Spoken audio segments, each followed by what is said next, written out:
महत्वाचा पार पडतोय।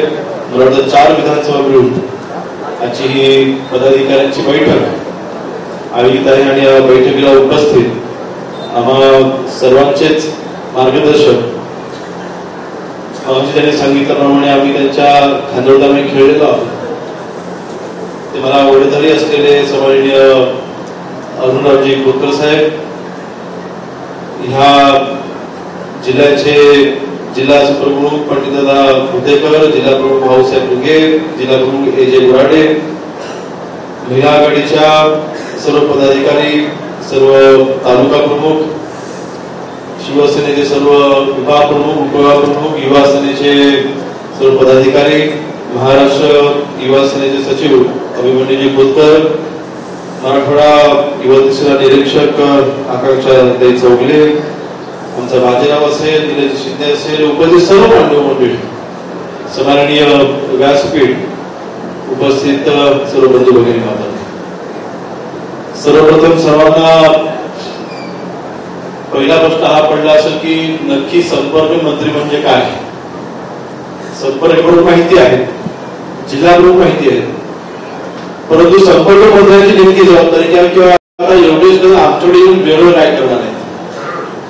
एक मात्र आपल्या सर्वांना खात्रीपूर्वक सांगतोय की इथे मी काही शिवसेना शिकवण्यासाठी किंवा इथे आलेलो नाही। शिवसेना वाढवण्यासाठी,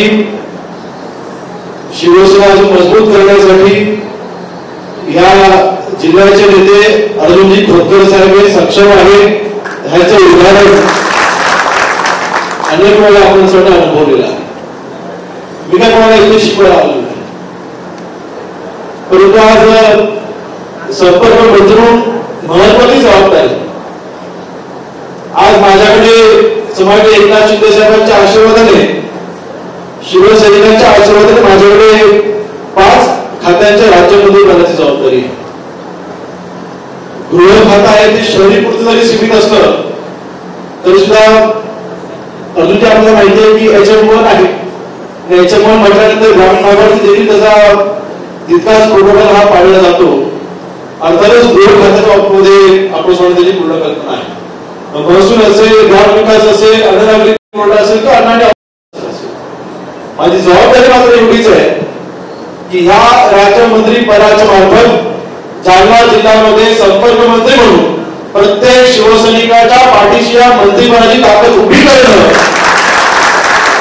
ह्या मंत्रिपदाच्या मार्फत प्रत्येक शिवसैनिकाला ताकद देणं। ताकद देणं म्हणजे नक्की काय, त्याचे वेगवेगळे अर्थ होतात। आता ग्रामविकास खातं आहे, ग्रामविकासाचं महत्वाचं खातं आहे। एखाद्या गावाची पाखाडी करायची असेल, एखाद्या गावाचा रस्ता करायचा असेल, आता 25-15 सारखी योजना तर सगळ्यांना माहिती आहे।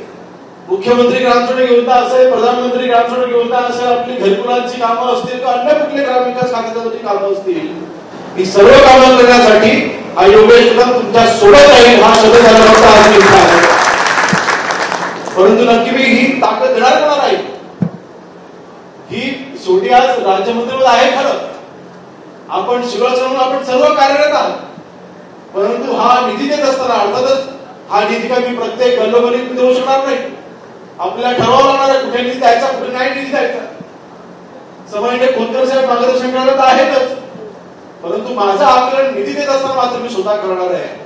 ज्या गावामध्ये शिवसेना जास्त असेल त्या गावामध्ये पहिला निधी दिला जाईल, म्हणजे ज्या गावामध्ये शिवसैनिक सक्रिय असेल माझा पहिला दिवस करणार आहे। ज्या गावाच्या हद्दीवरती शिवसेनेचा बोर्ड असेल तिथे मी निधी देणार नाही। संपर्क मंत्रून बोलतो बरं का, आता परत पत्रकार बांधवांना बातमी लावू नका मंत्री निधीच्या बाबतीत राजकारण करतात म्हणून, तसं होणार नाही। मी मंत्री म्हणून जबाबदारी आहे, मला त्याची जाणीव आहे, परंतु आज संपर्क म्हणून माझ्यावरती ही जबाबदारी आहे की शिवसेना पक्ष वाढण्यामध्ये या मंत्रिपदाचा उपयोग झाला पाहिजे। शिवसेना पक्ष अजून मजबूत होण्यामध्ये या मंत्रिपदाचा उपयोग आला पाहिजे, ही प्रामुख्याने माझी जबाबदारी आहे।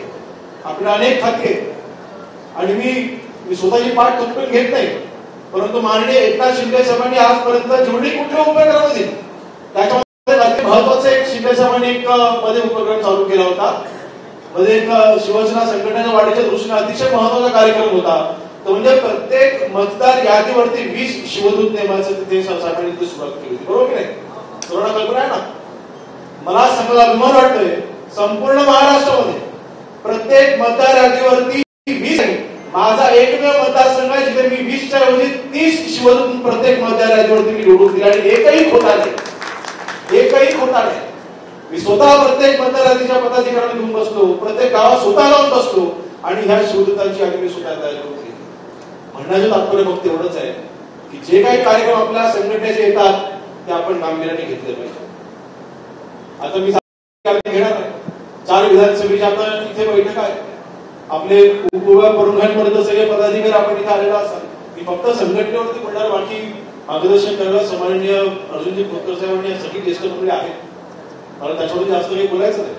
परंतु संघटना वाढीच्या दृष्टीने आपल्याला पक्षाकडून आदेश होतात, त्याचं पालन मात्र नक्की झालं पाहिजे.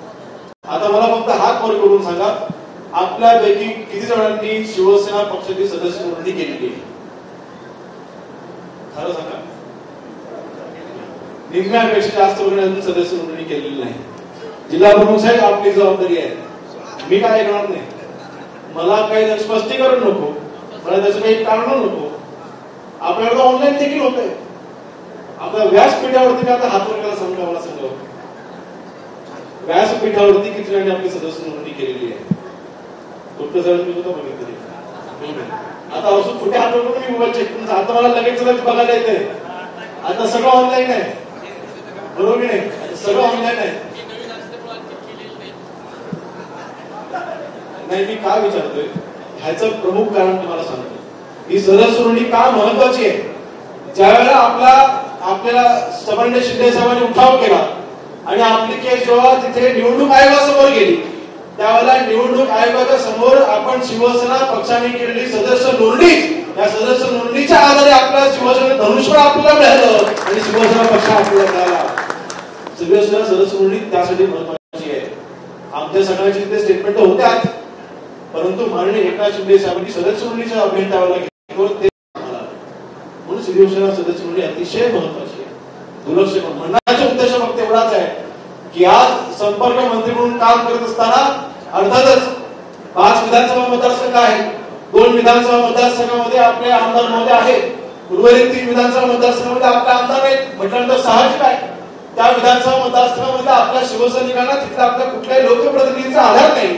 अर्जुनजी खोतकर साहेब आहेतच, परंतु शेवटी त्यांचा आमदार निधी बाजूच्या मतदारसंघात वापरू शकणार नाही. त्यांच्या मतदारसंघामध्ये निधी एखादा विकास काम असेल, तो निधी काय आपण ते बोलवू शकणार नाही. आणि म्हणून उर्वरित 3 मतदारसंघ आहेत, या उर्वरित 3 मतदारसंघामध्ये देखील तितकाच माझं लक्ष संपर्क मंत्री म्हणून असेल आणि त्या 3 मतदारसंघामध्ये जास्त ताकद देईल. आज मी स्वतः आपण या बैठकीच्या माध्यमातून मला फक्त आपण एवढंच सांगायचंय की शिवसेना पक्ष ह्या पक्षाला आपण जास्त महत्त्व दिलं पाहिजे. आज वंदनीय हिंदू सम्राट बाळासाहेबांच्या आशीर्वादाने आज आपण सर्व इथे आहोत. होय, जे खोतकर साहेबांनी सांगितलं ते अतिशय सत्य आहे. आज माझ्या वाट्याला तो संघर्ष आला नाही. वंदनीय रामराव भाई असतील किंवा अर्जुनजी खोतकर साहेब असतील, त्या जुन्या मंडळीने जो संघर्ष केलाय, रक्ताचे पाठ सांडले, या मंडळीने स्वतःचं रक्त सांडलेलं आहे. 40 केस या मंडळीने आपल्या अंगावरती घेतला. आपल्यापैकी आपल्या अंगावरती केसी घेतलेल्या आहेत, माझ्यावरती 2च आहेत, 40 नाहीये. आज अभिमानी असेल, आमच्या इथे तरुण असतील, आज आमच्या दिनेश असेल, राजेराव असेल, आम्ही सगळं तरुण आहोत. आमच्या नशिबी तो संघर्ष आला नाही. इथे उपस्थित असलेल्या अनेक शिवसैनिकांच्या नशिबी तो संघर्ष आलेला नाही. आपल्याकडे अतिशय सोपं राजकारण आहे, पण हे सोपं राजकारण करत असताना पक्ष पहिला आपण बघितला पाहिजे, सर्वात पहिला पक्ष बघितला.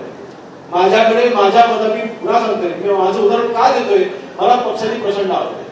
बाळासाहेबांनी जे आपलं धोरण बांधून दिलं, जगामधला शिवसेना एकमेव पक्ष आहे जिथे जाती धर्माच्या नावाने पद निर्माण केली जात नाही. शिवसैनिक निवडला जातो, शाखा करून निवडला जातो, जात आणि धर्म करून निवडला जात नाही, त्याचं कार्य करून निवडला जातो.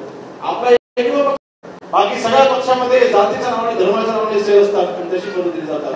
आपण आपल्या एकमेव पक्ष तिथे जाती धर्माच्या नावाने पद दिली जात नाही, कार्याला जास्त महत्व दिलं जातं. माझ्या मतदारसंघामध्ये प्रत्येक शाखा प्रमाणे आठवड्याचे 1 दिवस त्याच्या गावच्या शाखेची बैठक लावायची असते. त्या कारण त्याचं रजिस्टर मेंटेन करायचं आणि हे रजिस्टर मी स्वतः पाहतो. मी स्कॅन करून माझ्या मोबाईलवरती देखील पाठवलं दौऱ्यावरती असतो की, परंतु प्रत्येक शाखा म्हणून आपल्या गावची बैठक घेतलीच पाहिजे. संपर्क मंत्री म्हणून काम करत असताना सगळ्या गोष्टी मी बघणार आहे. विजिट देत असताना जिथे मी समजा 1 लाख रुपये दिले तर 1 लाखाने 10 मत तरी वाढली पाहिजे. करणार ना? झोपाची काय करणार? करणार काय करणार? मला फक्त आपण एकच शब्द हवा आहे की निधी मागत असताना आपल्या कामामध्ये आपल्या गावामधलं आपलं शिवसेनेचं कार्य काय, फक्त छोटासा अहवाल माझ्याकडे घेऊन यायचा.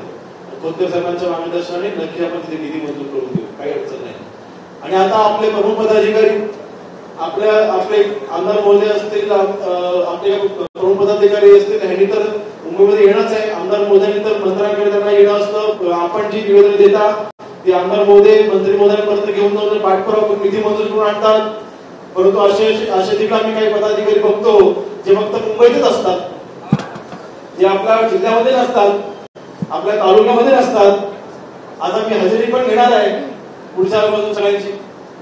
मला तिथे पदाधिकारी आणि शिंदे साहेबांनी देखील सांगितलेलं आहे की प्रमुख पदाधिकाऱ्यांचं मुंबईत काहीच काम नाही. मी आमदार असताना महिन्यात फक्त एकदाच मुंबईत जायचो, महिनाभराची निवेदन गोळा करायची, महिनाभराचा पाठपुरावा तिथे एका सगळ्या सचिवांकडे करायचा. वर्षात फक्त 12 दिवस तिथे मंत्रालयात जायचो, तरी सुद्धा माझ्या 3,500 कोटीचा निधी मागच्या 5 वर्षामध्ये आणून दाखवला. काही वारंवार द्यायची गरज पडत नाही, काही गरज पडत नाही वारंवार द्यायची. तसे खोतकर साहेब सक्षम आहेत निधी आणण्यासाठी आपल्याकडे.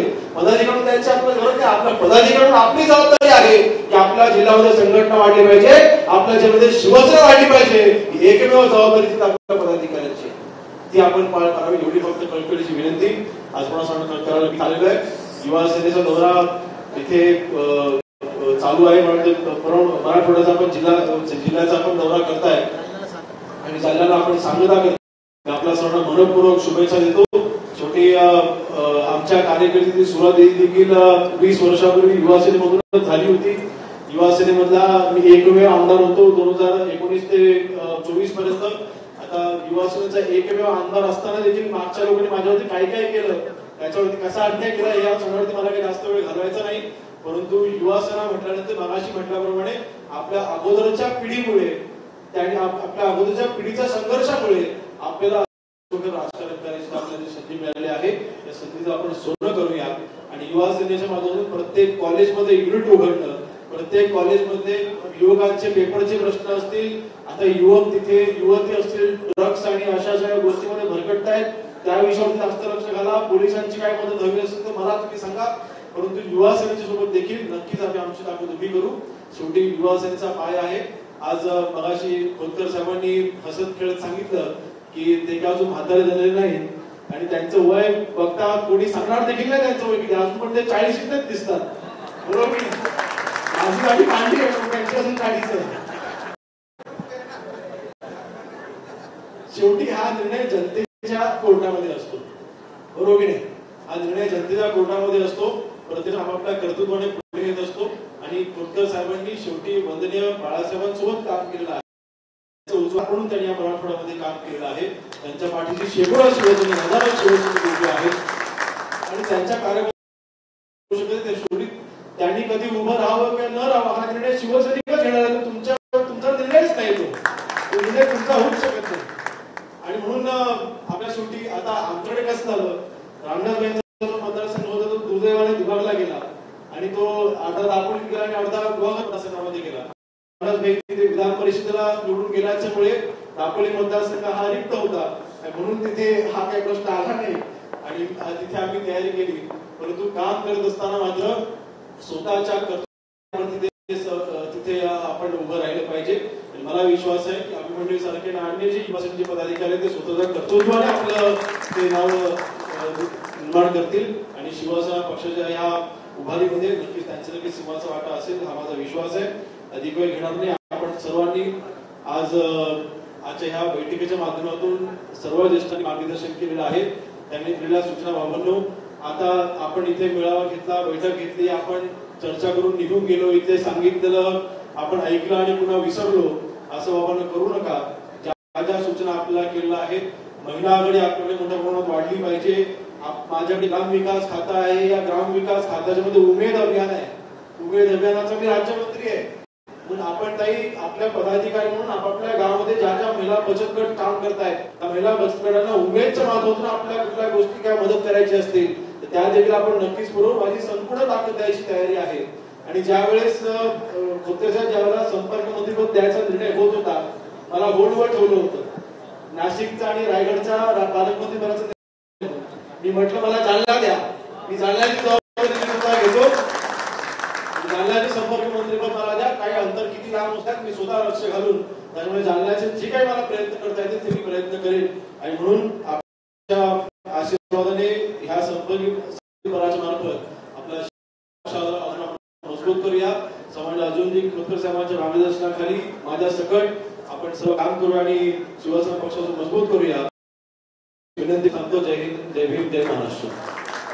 सर्वांनी जागेवर बसायचं. एक 2 मिनिटं. जालना जिल्ह्यामध्ये ऑफलाईन सदस्य नोंदणी ही आपण 16,000 केलेली आहे आणि ऑनलाईन सदस्य नोंदणी ही 9,098 केलेली आहे. त्यामध्ये सर्वात जास्त सदस्य नोंदणी केलेले आपले